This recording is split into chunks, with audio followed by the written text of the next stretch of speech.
Повелете Министр, сега кажавте дека лиценцата била нелегална и така натака. Лиценцата е добил во 23-та година со важење до 24 март 2024 година.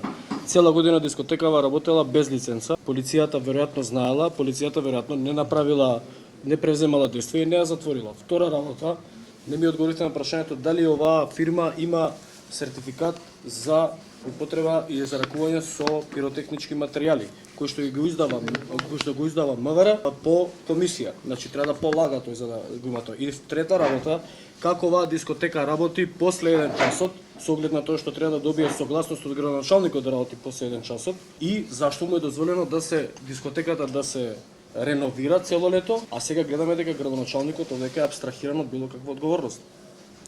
Ви благодарам на прашањата. Ќе ве замолам како новинари, одговорни за соодветно информирање на јавноста во вакви критични, ужасни моменти за македонската јавност да не шпекулирате.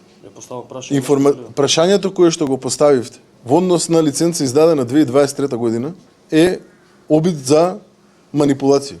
Не е таа лиценца која што ја напоменав ја во рамки на мојот одговор. Јас говорам за други две лиценци кои што ги имам овде, кои што се издадени 2024 година и кои што се во најмала рака фалсификувани лиценци. Затоа ви велам, немој да шпекулирате. Осетлива е јавноста. А зашто не сте преземале мерки пред да се случи ова? Вие сте година денес. А ве молам се, значи ве замолувам.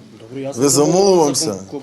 Ве замолувам, бидете, ве замолувам, немој да манипулирате јавноста во овој момент. Други прашања? Други утврдени градоначалникот повикане на слушување на разговор во полиција? Значи согласно законските одредби кои што досега ги анализиравме, надлежен за издавање на предметна дозвола во рамки на постапување е Министерство за економија. Надлежен за се што е поврзано со самите услови кои треба да се исполнат, а е поврзано со пожарите, е Дирекција за заштита и спасување. Секој еден друг за кој што ќе утврдиме дека има соодветна незаконитост во рамки на своето постапување, ќе постапиме како и за овие што постапивме до сега. До сега немаме утврдено никаква одговорност на градоначалникот. Да, факт е, порано дозволата била издавана од страна на општините, но со последните измени на законот, колку што сум информиран, дозволите се издаваат од страна на Министерството за економија. За согласност за работа после 1 часот ќе издава градоначалникот. Според